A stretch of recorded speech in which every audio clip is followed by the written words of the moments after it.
जय श्री कृष्ण। 18वां अध्याय प्रलंबासुर उद्धार। ओम नमो भगवते वासुदेवाय। श्री सुखदेव जी कहते हैं, परीक्षित, अब आनंदित स्वजन संबंधियों से घिरे हुए एवं उनके मुख से अपनी कीर्ति का गान सुनते हुए भगवान श्री कृष्ण ने गोकुल मंडित कोष्ठ में प्रवेश किया। इस प्रकार अपनी योग माया से ग्वाल बाल का सा वेश धारण कर राम और श्याम ब्रज की में क्रीड़ा कर रहे थे। उन दिनों ग्रीष्म ऋतु थी। वह शरीरधारियों को बहुत प्रिय नहीं है, परंतु वृंदावन के स्वाभाविक गुणों से वहां बसंत की सी छटा छटक रही थी। उसका कारण यह था कि वृंदावन में परम मधुर भगवान श्याम सुंदर श्री कृष्ण और बलराम जी जो निवास कर रहे थे। झिंगुरों की तीखी झंकार झरनों के मधुर झरझर से छिप गई थी। उनका झरनों से सदा सर्वदा बहुत ठंडी जल की फुइयां उड़ रही थी, जिससे वहां के वृक्षों की हरियाली देखते ही बनती थी। जिधर देखिए हरी हरी दूब से पृथ्वी हरी भरी हो रही थी। नदी, सरोवर एवं झरनों की लहरों का स्पर्श करके जो वायु चलती थी, उसमें लाल, पीले, नीले, तुरंत के खिले हुए, देर के खिले हुए, कहार, उत्पल आदि अनेकों प्रकार के कमलों का पराग मिला हुआ होता था। उस शीतल, मंद और सुगंध वायु के कारण वनवासियों को गर्मी का किसी प्रकार का क्लेश नहीं सहना पड़ता था। वह न द्वाग्नि का ताप लगता था, न तो सूर्य की घाम थी। नदियों में अगाध जल भरा हुआ था। बड़ी बड़ी लहरें उनके तटों को चूम जाया करती थी। वह उनकी पुलीनों से टकराती और उन्हें स्वच्छंद बना दे जाती। उनके कारण आसपास की भूमि गीली बनी रहती। सूर्य की अत्यंत उग्र और तीखी किरणें भी वहां की पृथ्वी और हरी भरी घास को नहीं सुखा सकती थी। चारों ओर हरियाली छा रही थी। उस वन में वृक्षों की पात फूलों से लद रही थी। यहाँ जहाँ देखिए वहीं से सुंदरता फूटी जा रही पड़ती थी। कहीं रंग बिरंगे पक्षी चहक रहे हैं, तो कहीं कहीं तरह तरह की हरिणें चौकड़ी भर रही हैं। कहीं मोर कूक रहे हैं, तो कहीं भूरे गुंजार कर रहे हैं। कहीं कोयलें कुहक रही हैं, तो कहीं सरस अलग ही अपना आलाप छेड़ रही हैं। ऐसा सुंदर वन देखकर श्याम सुंदर भगवान श्री कृष्ण और गौर सुंदर बलराम जी ने उन्हें विहार करने की इच्छा की।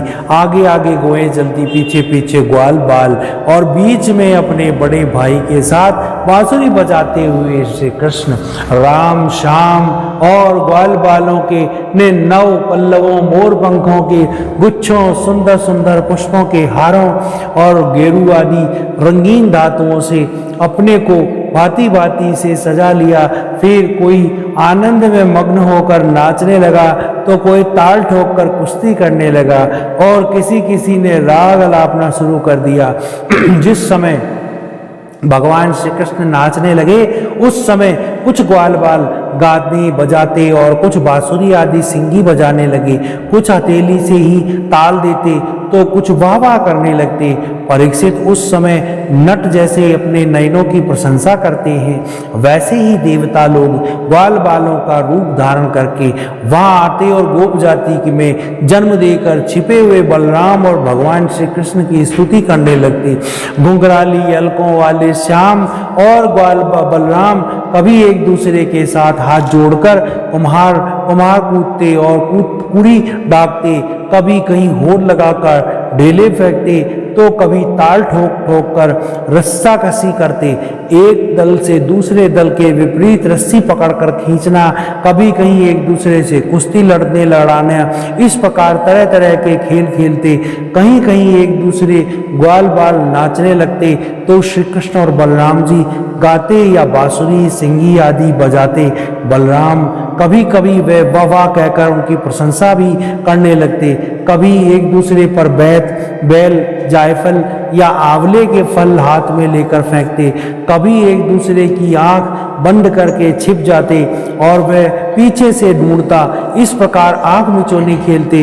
कभी एक दूसरे को छूने के लिए बहुत दूर दूर तक दौड़ते रहते, और कभी पशु पक्षियों की चेष्टाओं का अनुकरण करते।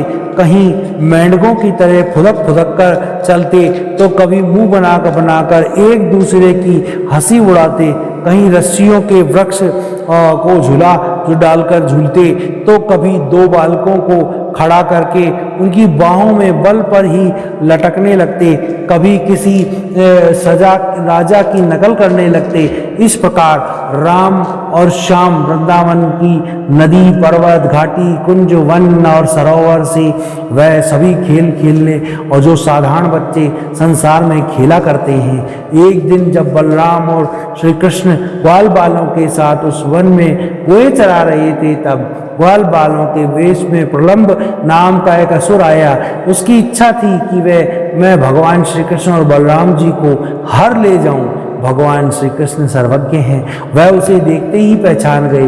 फिर भी उन्होंने उसका मित्रता का प्रस्ताव स्वीकार कर लिया। वह मनी मनी यह सोच रहे थे कि किस युक्ति से इसका वध करना चाहिए। ग्वाल बालों ने सबसे बड़े खिलाड़ी, खेलों का आचार्य श्री कृष्ण ही थे। उन्होंने सब ग्वाल बालों को बुलाकर कहा, मेरे प्यारे मित्रों, आज हम लोग अपने को उचित रीति से दो दलों में बांट लें और फिर आनंद से खेलें। उस खेल में ग्वाल बालों ने बलराम और श्री कृष्ण को नायक बनाया। कुछ श्री कृष्ण के साथी बन गए और कुछ बलराम जी के। फिर उन लोगों ने तरह तरह के ऐसे बहुत से खेल खेले, जिसमें एक दल के लोग दूसरे दल के लोगों को अपनी पीठ पर चढ़ाकर दूसरे निर्दिष्ट स्थान पर ले जाते। जीतने वाला दल चढ़ता था और हारने वाला दल धूटा था। इस प्रकार एक दूसरे की पीठ पर चढ़ते चढ़ाते श्री कृष्ण और ग्वाल बाल गोए चलाते हुए भांडदीर नामक वट के पास जा पहुंचे। परीक्षित एक बार बलराम जी ने दल वाले श्री दामा, वृषभ आदि ग्वाल बालों ने खेल खेल में बाजी मार ली और अब भगवान श्री कृष्ण आदि उन्हें अपनी पीठ पर चढ़ा चढ़ा कर ढूंढने लगे। हारे हुए श्री कृष्ण ने श्री दामा को अपनी पीठ पर चढ़ाया, भद्रसेन ने वृषभ को और प्रलंब ने बलराम जी को। दानव पुदंग प्रलंब ने देखा कि श्री कृष्ण बड़े बलवान हैं, उन्हें मैं नहीं हरा सकता, अतः वह उन्हीं के पक्ष में हो गया और बलराम को लेकर फुर्ती से भाग चला। अब वो पीठ से उतारने के लिए जो स्थान नियत था उससे आगे निकल गया। बलराम जी बड़े भारी पर्वत के समान बोझ वाले थे, उनको लेकर प्रलंबासुर दूर तक जा न सका। उसकी चाल रुक गई। तब उसने अपना स्वाभाविक दैत्य रूप धारण कर लिया। उसके काले शरीर पर सोने के गहने चमक रहे थे। गोर सुंदर बलराम जी को धारण करने के कारण उसकी ऐसी शोभा हो रही थी मानो बिजली से युक्त काला बादल चंद्रमा को धारण किए हुए हो। उसकी आंखें आग की तरह धड़क रही थी और दाढ़ें धुएं की तरह चमकती हुई बड़ी भयावनी थी। उसके लाल लाल बाल इस तरह बिखर रहे थे मानो आग की लपटें उठ रही हो। उसके हाथ और पांवों में कड़े, सिर पर मुकुट, कानों में कुंडल थे। उनकी कांति से वह बड़ा अद्भुत लगा रहा था। उस भयानक दैत्य को बड़े वेग से आकाश में ले जाते देख पहले तो बलराम जी कुछ घबरा से गए, फिर परंतु दूसरे ही क्षण में अपनी स्वरूप की याद आते ही उनका भय जाता रहा। बलराम जी ने देखा कि जैसे चोर किसी को धन चुरा कर ले जाए, वैसे ही यह शत्रु मुझे चुराकर आकाश मार्ग से लिए जा रहा है। उस समय जैसे इंद्र ने पर्वतों पर वज्र चलाया था, वैसे ही उन्होंने क्रोध करके उसके सिर पर एक घूंसा कसकर जमाया। घूंसा लगना था कि उसका सिर चूर चूर हो गया।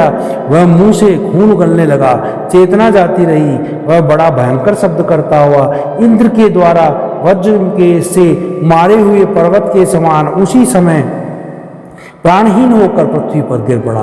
बलराम जी परम बलशाली हैं। जब ग्वाल बालों ने देखा कि प्रलंबासुर तो मार डाला गया है, तब उनके आश्चर्य की सीमा न रही। वह बार बार वाह वाह करने लगे। ग्वाल बालों का चित्त प्रेम से विहल हो गया।